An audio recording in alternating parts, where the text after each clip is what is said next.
نافرمان اولاد کا انجام۔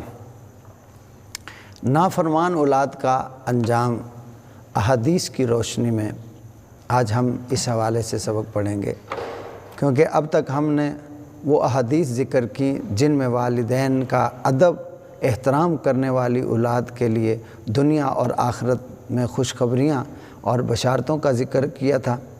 اب ہم ان احادیث مبارکہ کا ذکر کر رہے ہیں کہ جس میں سرکار دو عالم صلی اللہ علیہ وآلہ وسلم آپ نے نافرمان اولاد کو سمجھایا ہے اور آگاہ کیا ہے کہ سمجھ جاؤ ورنہ انجام یہ ہوگا۔ امام طبرانی نے المعجم الاوسط میں حضرت ابن عبداللہ رضی اللہ تعالی عنہما سے بیان کیا کہ ایک دن ہم بیٹھے ہوئے تھے کہ حضور سرور دو عالم صلی اللہ تعالی علیہ وآلہ وسلم آپ تشریف لائے اور فرمایا، اے اہل اسلام، اللہ کی شریعت کی پیروی کرو، صلہ رحمی سے کام لیا کرو، کیونکہ اس سے بڑھ کر کوئی عمل نہیں جس پر بہت جلدی ثواب ملے۔ بغاوت سے بچو، کیونکہ اس سے بڑھ کر کسی عمل پر جلدی عذاب نہیں آتا۔ فرمایا کہ والدین کی نافرمانی سے بچو، کیونکہ جنت کی جو خوشبو 1000 سال کی مسافت سے سونگھی جا سکتی ہے، والدین کا نافرمان اور صلہ رحمی نہ کرنے والا اور زانی بوڑھا اور وہ شخص جو تکبر سے کپڑا لٹکا کے چلتا ہے، یہ جنت کی خوشبو نہیں پا سکے گا۔ اب اس میں پیارے آقا علیہ الصلوۃ والسلام نے ارشاد فرمایا، پہلے نمبر پہ فرمایا کہ والدین کی نافرمانی سے بچو، والدین کی نافرمانی سے بچو، کیونکہ جنت کی خوشبو 1000 سال کی مسافت سے فاصلے سے سونگھی جا سکتی ہے، مگر جو والدین کا نافرمان ہوگا وہ جنت کی خوشبو بھی نہیں سونگھ سکے گا۔ اور فرمایا کہ صلہ رحمی کرو، رشتہ داروں کے ساتھ اچھا سلوک کرو، اچھا برتاؤ کرو، اور زنا سے بچو۔ فرمایا جو صلہ رحمی نہیں کرے گا اور جو بڑھاپے میں بھی جا کے زنا کرے گا، اور فرمایا جو شخص تکبر سے کپڑا لٹکا کر چلے گا، فرمایا کہ یہ سارے جنت کی خوشبو حالانکہ 1000 سال کے فاصلے سے آئے گی مگر یہ خوشبو نہیں سونگھ سکیں گے۔ آگے دوسری حدیث کہ حضور سرور کائنات صلی اللہ تعالی علیہ وآلہ وسلم نے ہمیں صحابی فرماتے ہیں ہمیں مخاطب ہو کر 3 مرتبہ ارشاد فرمایا، میں تمہیں سب سے بڑے گناہ کے بارے میں آگاہ نہ کروں؟ ہم نے عرض کیا یا رسول اللہ صلی اللہ علیہ وآلہ وسلم ہمیں ضرور آگاہ فرمائیے۔ تو پیارے آقا علیہ الصلوۃ والسلام آپ نے ارشاد فرمایا کہ اللہ تعالیٰ کے سامنے کسی کو شریک نہ بنانا، اللہ کے مقابلے میں کسی کو شریک نہ بنانا، اور والدین کی نافرمانی نہ کرنا۔ فرمایا یہ بڑے گناہ ہیں، یہ بڑے گناہ ہیں، اور یہ 3 بار ارشاد فرمایا یہ سب سے بڑے گناہ ہیں، 3 مرتبہ فرمایا، اللہ اکبر۔ اور آپ آقا علیہ السلام ٹیک لگائے ہوئے تھے، جب یہ آپ ارشاد فرما رہے تھے تو یوں ٹیک لگا کے آپ بیٹھے ہوئے تھے، اور جیسے یہ ارشاد فرمایا تو آپ سیدھے ہو کے بیٹھ گئے اور فرمایا سنو، جھوٹ بولنا اور جھوٹی گواہی دینا۔ فرمایا کہ جھوٹ نہ بولنا یہ بھی بڑا گناہ ہے، کبیرہ گناہ ہے، اور جھوٹی گواہی نہ دینا یہ بھی بڑے گناہ ہیں۔ اللہ اکبر۔ حضور سرور دو عالم صلی اللہ تعالی علیہ وآلہ وسلم آپ نے ارشاد فرمایا کہ بروز قیامت 3 شخص پر اللہ تعالیٰ نظر رحمت نہیں فرمائے گا۔ نمبر 1 والدین کا نافرمان، نمبر 2 شراب پینے والا، اور نمبر 3 صدقہ کر کے احسان جتلانے والا۔ اب ان دونوں حدیثوں کے حوالے سے میں پھر عرض کرتا ہوں۔ اس میں آپ آقا علیہ السلام نے ارشاد فرمایا کہ میں تمہیں سب سے بڑے گناہ کے بارے میں نہ بتاؤں؟ ہم نے عرض کی یا رسول اللہ صلی اللہ علیہ وآلہ وسلم ضرور ارشاد فرمائیے۔ تو آپ نے فرمایا شرک نہ کرنا، شرک نہ کرنا، اللہ کے علاوہ کسی کو خدا نہ ماننا، کسی کی پوجا نہ کرنا، کسی کی پرستش نہ کرنا، کسی کی عبادت نہ کرنا، اور فرمایا اپنے والدین کی نافرمانی نہ کرنا، اپنے والدین کی کبھی بھی نافرمانی نہ کرنا۔ اور آگے ارشاد فرمایا کہ شرک یہ بھی کبیرہ گناہ ہے، والدین کی نافرمانی یہ بھی کبیرہ گناہ ہے، اور فرمایا سنو جھوٹ بولنا یہ بھی کبیرہ گناہ ہے، اور جھوٹی گواہی دینا یہ بھی کبیرہ گناہ ہے۔ اور فرمایا کہ جو والدین کا نافرمان ہوگا اللہ اس پر بھی نظر رحمت نہیں فرمائے گا، قیامت کے دن جو والدین کا نافرمان ہوگا اس پہ بھی نظر رحمت نہیں فرمائے گا، اور جو شراب کا عادی ہوگا اللہ اس پر بھی نظر رحمت نہیں فرمائے گا، اور جو کسی کی مدد کر کے صدقہ زکوٰۃ خیرات کسی طریقے سے بھی کسی کی مدد کر کے، یہاں تو صرف صدقے کا فرمایا ہے کہ صدقہ کر کے احسان جتلانے والا اس پہ اللہ نظر رحمت نہیں فرمائے گا۔ تو اس میں ساری چیزیں آ جائیں گی کہ کسی کے ساتھ اچھا سلوک کر کے، خدمت کر کے، محبت کر کے اور تعاون کر کے، تو فرمائے جو احسان جتلائے گا اللہ اس پہ نظر رحمت نہیں فرمائے گا، والدین کا نافرمان جنت میں داخل نہیں ہوگا۔ حضرت عبداللہ بن عمر رضی اللہ تعالیٰ عنہ آپ سے روایت ہے، حضور سرور کائنات صلی اللہ تعالیٰ علیہ وآلہ وسلم آپ نے ارشاد فرمایا 3 آدمی جنت میں داخل نہیں ہو سکتے۔ نمبر 1 احسان جتلانے والا، کسی سے احسان کیا، کسی کا بھلا کیا اور پھر بعد میں لوگوں کو بتاتا پھر رہا ہے، یا اس کے منہ پہ یہ بات کر رہا ہے، اسے کہہ رہا ہے میں نے تیرے ساتھ اس دن یہ کیا تھا، میں نے تیرے ساتھ فلاں کیا تھا، میں نے تیرے ساتھ یہ کیا تھا وغیرہ وغیرہ، یعنی احسان جتلاتا ہے۔ تو فرمایا کہ وہ جنت میں داخل نہیں ہوگا۔ نمبر 1 احسان کر کے جتلانے والا، اور نمبر 2 فرمایا ماں باپ کا نافرمان یہ جنت میں داخل نہیں ہوگا، اور نمبر 3 ارشاد فرمایا اور شراب کا عادی جنت میں داخل نہیں ہوگا۔ اب آگے اور غور کرتے جائیے۔ حضرت ابو امامہ رضی اللہ تعالیٰ عنہ آپ سے روایت ہے کہ حضور سرور کائنات صلی اللہ تعالیٰ علیہ وآلہ آلہ وسلم آپ نے ارشاد فرمایا کہ اللہ تعالیٰ 3 اشخاص کے کوئی فرض نفل قبول نہیں فرمائے گا، کہ 3 بندوں کے اللہ فرض اور نفل قبول نہیں فرمائے گا۔ نمبر 1 والدین کا نافرمان، نمبر 2 صدقہ کر کے احسان جتلانے والا، اور نمبر 3 تقدیر الہی کا انکار کرنے والا، یعنی اللہ نے جو اس کی تقدیر لکھ دی ہے اس کا انکار کرنے والا، اس کی نہ فرض عبادت قبول ہوگی نہ اس کی نفل عبادت قبول ہوگی۔ اور فرمایا جو صدقہ کر کے احسان جتلائے گا، کسی کی مدد کر کے احسان جتلائے گا، فرمایا اس کی بھی نہ فرض اور نہ نفل قبول ہوں گے۔ فرمایا اسی طرح جو والدین کا نافرمان ہے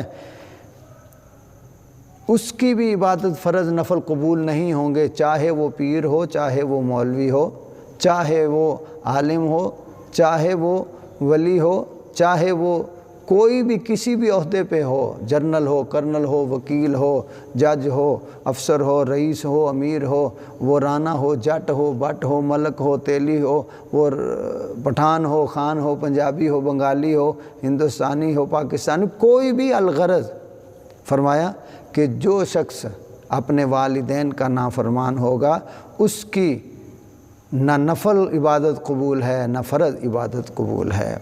اب آگے غور کیجئے۔ حضرت ابو ہریرہ رضی اللہ تعالیٰ عنہ آپ سے مروی ہے کہ ایک مرتبہ حضور سرور کائنات صلی اللہ علیہ وآلہ وسلم آپ نے ارشاد فرمایا وہ ذلیل ہو جائے، وہ ذلیل ہو جائے، وہ ذلیل ہو جائے۔ 3 بار یہ ارشاد فرمایا۔ عرض کیا گیا یا رسول اللہ صلی اللہ علیہ وآلہ وسلم کون؟ فرمایا جس نے اپنے ماں باپ یا دونوں میں سے ایک کو بڑھاپے کے وقت پایا پھر ان کی خدمت کر کے جنت میں داخل نہ ہو سکا، جنت حاصل نہ کر سکا۔ اللہ اکبر، 3 بار یہ ارشاد فرمایا۔ اب آگے حضرت کعب بن عجرہ رضی اللہ تعالیٰ عنہ آپ سے روایت ہے، اور یہ بڑی مشہور حدیث ہے کہ پیارے آقا علیہ الصلوۃ والسلام ممبر پر جلوہ گر ہونے لگے۔ آپ نے فرمایا میرے قریب آ جاؤ۔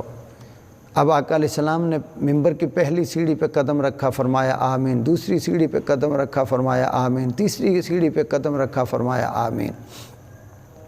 اب صحابہ کرام آپ آقا علیہ السلام کا بیان سنتے رہے، اور جب گفتگو مکمل ہو گئی تو انہوں نے عرض کی یا رسول اللہ صلی اللہ علیہ وآلہ وسلم، آج سے پہلے ہم نے کبھی ایسا نہیں سنا۔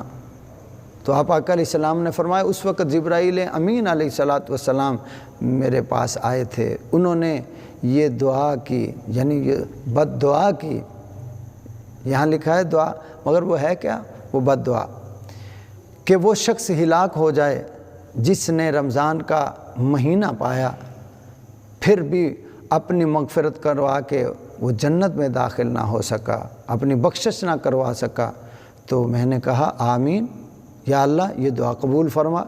پھر دوسری سیڑھی پر جب قدم رکھا تو جبرائیل امین علیہ السلام نے دعا کی کہ ہلاک ہو وہ شخص جس کے سامنے آپ کا ذکر ہو، یعنی آقا علیہ السلام جس کے سامنے آپ کا ذکر ہو اور وہ آپ پر درود نہ بھیجے صلی اللہ تعالی علیہ وآلہ آلہ وسلم، کہ وہ آپ پر درود نہ بھیجے، وہ بھی ہلاک ہو۔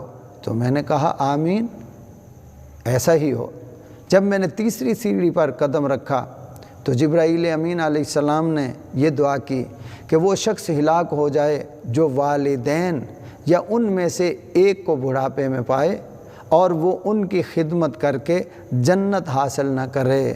تو میں نے کہا آمین، ہو جائے، آمین، ہو جائے، اللہ اکبر۔ تو دوستو یہ والدین کا مقام ہے، اور جو والدین کی خدمت کر کے کامیاب نہ ہو سکے اس کا جینا مرنا ایک برابر ہے کہ جبرائیل امین علیہ السلام اس کے لیے دعا کر رہے ہیں۔ اللہ اکبر۔ یہاں پہ ایک واقعہ آ گیا ہے کہ ماں باپ کی دعا اور بد دعا کیسے لگتی ہے، اب اس پہ آپ نے غور کرنا ہے۔ حضرت ابو ہریرہ رضی اللہ تعالیٰ عنہ آپ سے مروی ہے کہ پیارے آقا علیہ الصلوۃ والسلام نے ارشاد فرمایا کہ حضرت عیسیٰ علیہ السلام اور راہب حضرت جریج کے علاوہ کسی نے گود میں گفتگو نہیں کی۔ عرض کیا گیا یا رسول اللہ صلی اللہ علیہ وآلہ وسلم، حضرت جریج کون تھا؟ آقا علیہ الصلوۃ والسلام نے ارشاد فرمایا وہ ایک راہب تھا جو اپنے گرجے میں عبادت کیا کرتا تھا۔ اب حضرت عیسیٰ علیہ السلام کا بھی ذکر کیا تو میں اشارتاً عرض کر دیتا ہوں کہ حضرت عیسیٰ علیہ الصلوۃ والسلام آپ اپنی امی جان حضرت مریم سلام اللہ علیہا آپ کی گود میں تھے۔ وہ کچھ گھنٹوں کے تھے یا کچھ دنوں کے تھے، اور جب لوگوں نے پوچھا کہ یہ کون ہے، یہ کہاں سے لائی ہو، کس کا بیٹا ہے، آپ کی تو شادی نہیں ہوئی، تو پھر اللہ رب العالمین نے ماں کی گود میں حضرت عیسیٰ علیہ الصلوۃ والسلام کو بولنے کی طاقت عطا فرمائی، اور آپ نے فرمایا انی عبداللہ آتانی الکتاب وجعلنی نبیّا، میں اللہ کا نبی ہوں، اللہ کا سچا نبی ہوں، اور اس نے مجھے کتاب عطا فرمائی۔ یعنی بچپن میں اپنی والدہ کی گود میں بولے۔ تو صحابہ اکرام نے عرض کی آقا علیہ السلام حضرت جریج کون؟ آقا علیہ الصلوۃ والسلام نے فرمایا وہ ایک راہب تھا اور عبادت کیا کرتا تھا اور اپنے گرجے میں ہی رہا کرتا تھا۔ تو ان کے پاس گرجے میں ایک چرواہا بھی رہتا تھا۔ ایک دن وہ عبادت کر رہے تھے، ان کی والدہ آئی، نماز میں تھے، عبادت میں، والدہ آئی، اس نے بلایا، آپ عبادت میں تھے، سوچنے لگ گئے اب عبادت میں ہوں تو کیا کروں۔ پھر والدہ نے دوسری بار آواز دی، پھر بھی عبادت میں تیسری بار آواز دی، تو عبادت میں تھے۔ اب ماں نے جاتے ہوئے کہا کہ اللہ تعالیٰ تجھے کسی بری عورت کا منہ دکھائے، کسی بری عورت کا سامنا کرائے۔ اب ماں کے منہ سے الفاظ نکل گئے۔ اب اس کا بڑا دنیا میں اللہ نے مقام بلند کیا تھا، اللہ کا نیک دوست، نیک بندہ تھا، اللہ کا پیارا بندہ تھا، اور بنی اسرائیل میں اس کا بڑا چرچا تھا۔ اب لوگوں نے جو غیر مسلم تھے، یعنی جو مخالف تھے، انہوں نے پروگرام بنایا، ایک فحشہ عورت جو بڑی حسین و جمیل تھی، اور وہ بھی تیار ہوئی کہ اس اللہ کے بندے کو دن بدن رتبہ اور مقام ملتا جا رہا ہے، اس کا رتبہ اور شان بڑھتی جا رہی ہے، کیوں نہ اسے رسوا کیا جائے۔ اب وہ آپ کے پاس بن سنور کے آئی اور آپ کو گناہ کی دعوت دینے لگی، مگر آپ نے فرمایا اللہ کی بندی، خدا کا خوف کرو، اللہ سے ڈرو اور نیک ہو جاؤ، اس طرف نہ آؤ۔ اس نے بڑی کوشش کی مگر کچھ نہ ہو سکا۔ اللہ نے اپنے بندے کو اپنی رحمت میں لیے رکھا۔ اب اس نے اسی چرواہے سے جو آپ کے پاس رہتا تھا اس کے ساتھ تعلق قائم کیا، اور اس سے ایک بچہ پیدا ہوا۔ جب بچہ پیدا ہوا تو پھر اس کو بادشاہ کے پاس لے گئی۔ اب بادشاہ کے پاس لے گئی اور جا کے کہنے لگی کہ مجھے انصاف چاہیے، میرے ساتھ انصاف کیا جائے۔ اس نے کہا کس چیز کا انصاف؟ کہا کہ یہ حضرت جریج کا بچہ ہے۔ اب لوگ اکٹھے ہو گئے اور انہوں نے اس کے عبادت گاہ کو گرا دیا۔ جب عبادت گاہ کو گرا دیا پھر مارنا شروع کر دیا، پکڑ کر بادشاہ کے پاس۔ جب وہ کیس گیا تو آپ اس عورت کے پاس سے جب گزرے تو مسکراتے ہوئے گزرے، ہنستے ہوئے گزرے۔ بادشاہ نے کہا کہ یہ عورت کیا کہتی ہے؟ کہنے لگا بتاؤ۔ اس عورت نے کہا کہ یہ بچہ تیرا ہے۔ جب اس عورت نے کہا کہ یہ بچہ حضرت جریج کا ہے تو اس وجہ سے میں مسکرایا کیونکہ مجھے پتا تھا کہ یہ میرا نہیں ہے۔ اب اس عورت نے کہا نہیں نہیں بادشاہ سلامت، یہ بچہ انہی کا ہے۔ آپ نے فرمایا کہ یہ میرا نہیں ہے۔ اب پھر آپ آگے بڑھے اور آپ نے اس عورت کے پیٹ پر انگلی ماری اور فرمایا کہ تم بتاؤ تم کس کے بیٹے ہو؟ تو اس بچے نے فوراً بول کے کہا میں اس فلاں چرواہے کا بیٹا ہوں۔ اللہ اکبر۔ تو ماں کے منہ سے، باپ کے منہ سے جو بات نکل جائے تو اللہ اسے قبول فرما لیتا ہے۔ تو اس لیے چاہیے کہ ہم اپنے والدین کی خدمت کریں تاکہ ان کے منہ سے دعا نکلے اور ہمارا بیڑا پار ہو جائے۔ والدین کے منہ سے دعا نکلے اور ہمارا بیڑا پار ہو جائے، ان کے منہ سے کوئی بد دعا نہ نکلے کہ کسی کا بیڑا تباہ ہو جائے، غرق ہو جائے۔ حضرت عبداللہ بن عباس رضی اللہ تعالی عنہما سے روایت ہے کہ آقا علیہ الصلوۃ والسلام نے ارشاد فرمایا کہ روز قیامت سب سے زیادہ عذاب اس شخص پر ہوگا جس نے اللہ کے کسی نبی کو شہید کیا ہو یا اسے کسی نبی نے قتل کیا ہو۔ فرمایا سب سے زیادہ اس شخص پر عذاب ہوگا جس نے اللہ کے کسی نبی علیہ السلام کو شہید کیا ہے یا پھر کسی اللہ کے نبی علیہ السلام نے کسی ظالم کو قتل کیا ہے۔ اللہ اکبر۔ اور فرمایا کہ وہ شخص جس نے والدین کو قتل کیا سب سے زیادہ قیامت کے دن اسے عذاب ہوگا۔ فرمایا تصویر بنانے والا، فرمایا اس کو بھی سب سے زیادہ عذاب ہوگا۔ تصویر بنانے کا گناہ، یہ تصویر بنانا حرام ہے۔ فرمایا تصویر بنانے والے کو بھی سب سے زیادہ عذاب ہوگا، اور وہ عالم جس نے اپنے علم پر عمل نہ کیا ہو اسے بھی زیادہ عذاب ہوگا۔ اب اس حدیث میں غور کرنا ہے کہ فرمایا آقا علیہ السلام نے کہ جو کسی نبی کو شہید کرے سب سے زیادہ قیامت کے دن اسے عذاب ہوگا، یا کسی بدبخت کو اللہ کے نبی علیہ السلام قتل کریں تو اس سے سب سے زیادہ عذاب ہوگا، کیونکہ نبی اللہ کے جو نبی ہیں، پیغمبر ہیں، رسول ہیں، وہ تو امت کی ہدایت کے لیے آئے ہیں۔ تو صاف ظاہر ہے کہ اللہ کے نبی علیہ السلام جس کو قتل کریں گے وہ کوئی بدبخت ہی ہوگا، تو اس لیے فرمایا وہ بدبخت ہوگا، اس کو سب سے زیادہ عذاب ہوگا۔ اور آگے ارشاد فرمایا کہ وہ شخص جو اپنے والدین کو قتل کرے، فرمایا جس نے والدین کو قتل کیا سب سے زیادہ قیامت کے دن اسے عذاب ہوگا۔ اور فرمایا جو تصویریں بنانے والے ہیں انہیں بھی سب سے زیادہ عذاب دیا جائے گا۔ اب اس پہ غور کرنا ہے، تصویر بنانا، ہم تو گھروں میں، بیٹھکوں میں، ڈرائنگ روم میں، جہاں دیکھو، دفتروں میں، مارکیٹوں میں، ہر جگہ تصویریں، کہیں پیر صاحب کی لگی ہوئی ہے، کہیں بابا جی کی، کہیں دادا، کہیں نانا، کہیں کسی کی تصویر لگی ہوئی ہے، اور میاں بیوی کی، بچوں کی تصویریں۔ یاد رکھو مسلمانوں، تصویر حرام ہے، وہ جس کی بھی ہو۔ اب تصویر بنانے والے کو کیوں فرمایا کہ تو نے تصویر میں نے بنائی، اس میں جان ڈالی تھی، اور قیامت کے دن اللہ فرمائے گا میں نے تو تصویر بنا کے جان ڈالی، اب تو بھی اس میں جان ڈال، پھر اس کو عذاب دیا جائے گا، کیونکہ وہ جان نہیں ڈال سکے گا۔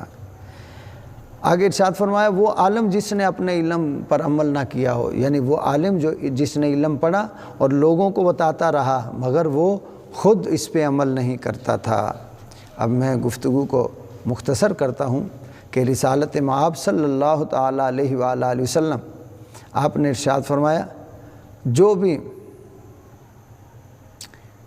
بھی ممکن ہو اللہ تعالیٰ کی فرما برداری کرے، جتنا ممکن ہو سکے اللہ کی فرما برداری کرے، جتنا ممکن ہو سکے گناہوں سے بچے، اور جتنا ممکن ہو سکے اپنے آپ کو گناہوں سے بچائے اور اپنے والدین کی نافرمانی سے اپنے آپ کو بچائے۔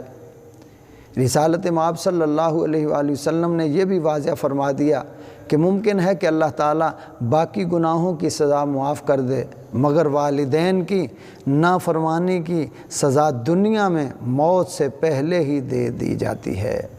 فرمایا اور بندہ جتنے بھی گناہ کرے اللہ چاہے تو دنیا میں معاف کرے، نہ کرے، مگر دو گناہ ایسے ہیں جس کی سزا دنیا میں ملتی ہے، پہلے سزا ملتی ہے، اس کے بعد پھر موت آتی ہے۔ اب اس میں نمبر 1، جس شخص نے اپنے والدین کو ستایا، ان کا دل دکھایا، ان کو دکھی کیا، پریشان کیا، فرمایا اس وقت تک اسے موت نہیں آئے گی جب تک اسے دنیا میں سزا نہ مل جائے، دنیا میں ذلیل نہ ہو جائے، رسوا نہ ہو جائے۔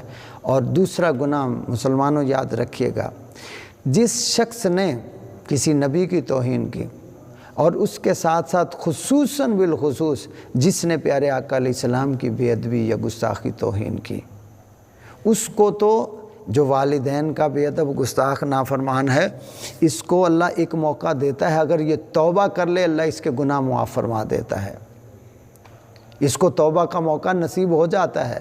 اگر یہ توبہ کرے گناہ معاف ہو جائیں گے، یہ راضی کر لے اس کی معافی ہو جائے گی۔